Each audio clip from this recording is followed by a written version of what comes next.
നമുക്ക് പൊടിമുറുക്ക് ഉണ്ടാക്കി നല്ല ടേസ്റ്റാണ് കേട്ടോ. കറുകുറായിരിക്കും തിന്നാൻ. നല്ല ഇതാണ് കേട്ടോ. അതിന് വേണ്ട പച്ചരി നാഴി പച്ചരി എടുത്ത് വെള്ളത്തിൽ ഇടുക.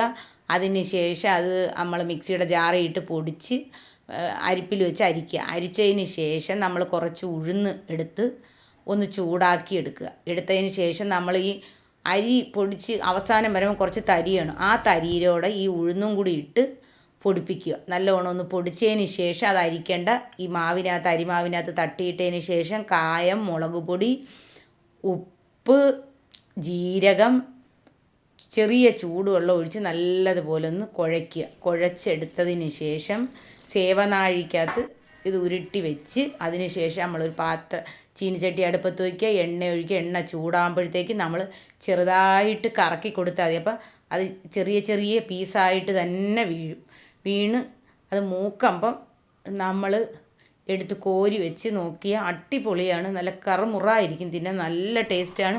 എല്ലാവരും ഉണ്ടാക്കി നോക്കണം. വലിയ ചിലവൊന്നുമില്ല. വീട്ടിൽ തന്നെ നമുക്കൊരു രസത്തിന് ഉണ്ടാക്കി കുഞ്ഞുങ്ങൾക്ക് കൊടുക്കാം. അവർ കൊണ്ടു കിടന്ന് തിന്നോളും.